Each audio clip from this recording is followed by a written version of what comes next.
Sekitar pukul 18, tepatnya setelah Riki Rizal Wibowo dan Richard Eliezer Pudihang Lumiu berangkat ke SMA Taruna Nusantara, saksi Putri Chandrawati yang sedang tidur di kamarnya terbangun mendengar pintu kaca kamar miliknya terbuka. Dalam kurung, pintu kaca merupakan pintu yang memberi sekat antara tangga paling atas dengan lantai 2, dan mendapati Nofriansah Yosua Huta Barat telah berada di kamar. Tanpa mengucapkan kata apapun, Nofriansah Yosua Huta Barat membuka secara paksa pakaian yang dikenakan oleh saksi Putri Chandrawati dan melakukan kekerasan seksual terhadap saksi Putri Chandrawati. Penasihat hukum terdakwa pembunuhan berencana Brigadir J, Ferdy Sambo dan Putri Chandrawati, memutuskan untuk mengajukan eksepsi atas surat dakwaan yang dibacakan Jaksa Penuntut Umum atau JPU.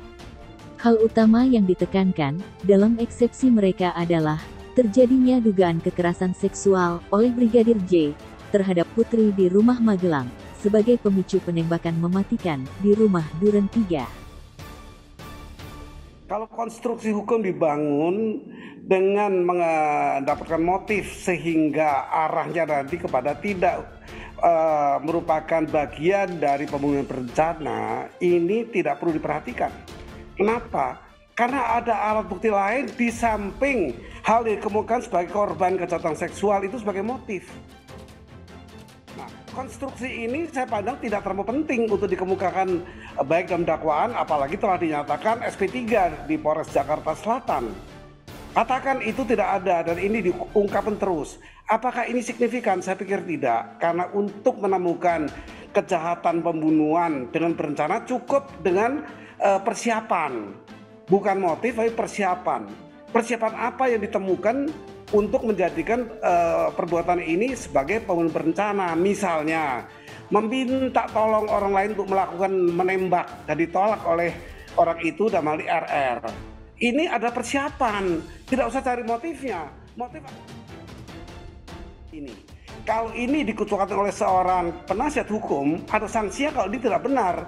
Sekecil-kecilnya yaitu contempt of court bagi penasihat hukum. Ini sudah dialami banyak pengacara, advokat. Kalau dia mencuatkan tanpa dasar, kemudian bersifat tidak benar, maka itu sanksinya, yaitu sanksi atas contempt of court bagi seorang penasihat hukum atau advokat yang tidak berkaitan tapi membantu untuk mencuatkan kabar yang tidak benar.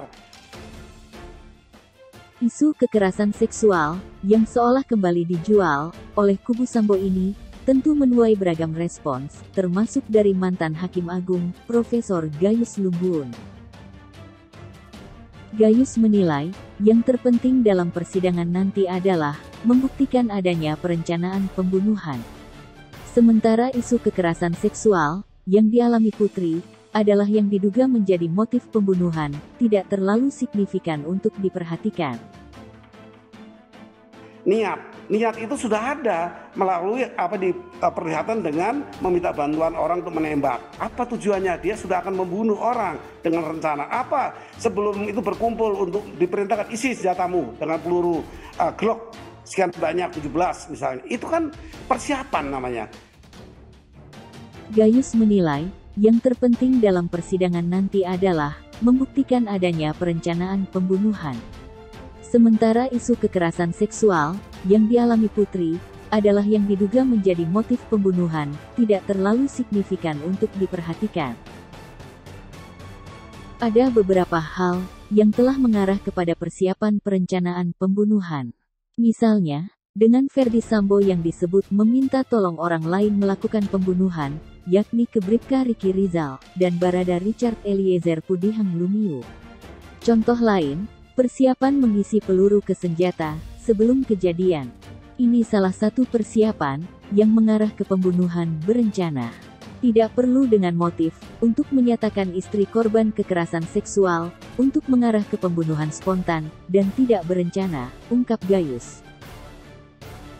Gayus lantas menyoroti beberapa hal janggal di isu tersebut.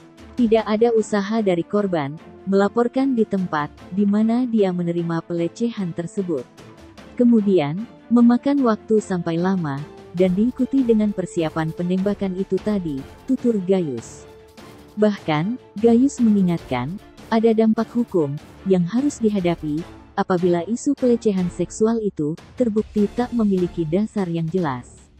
Bahkan, sanksi ini juga bisa dihadapi oleh penasihat hukum Ferdi Sambo dan Putri Chandrawati.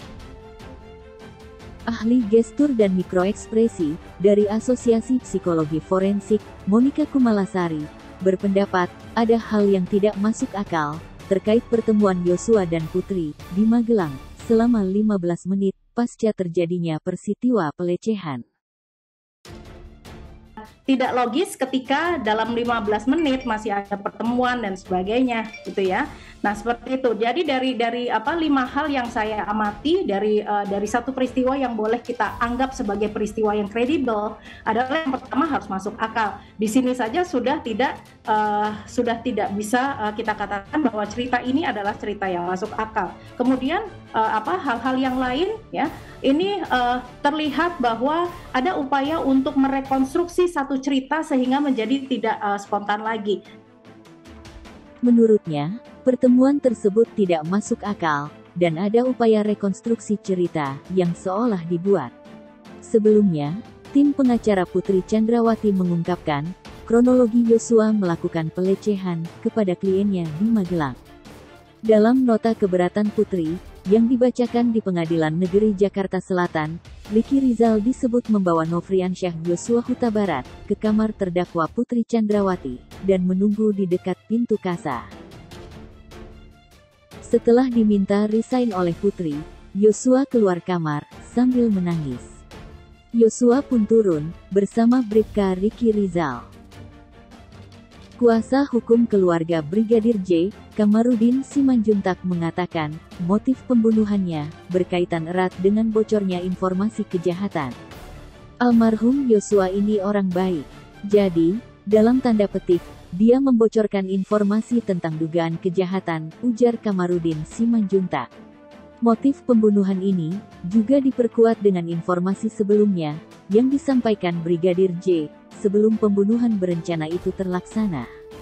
Makanya, dia sempat bilang, kalau sampai informasi itu naik ke atas dia akan dibunuh, kata Kamarudin. Kamarudin sendiri menilai, polisi sebenarnya sudah mengetahui motif pembunuhan Brigadir J tersebut. Dalam kasus ini, Putri Chandrawati didakwa melakukan pembunuhan berencana terhadap Brigadir Nofriansyah Yosua Huta Barat. Perbuatan itu dilakukan bersama-sama dengan Ferdi Sambo, Richard Eliezer Pudihang Lumiu, Ricky Rizal Wibowo, dan Kuat Ma'ruf.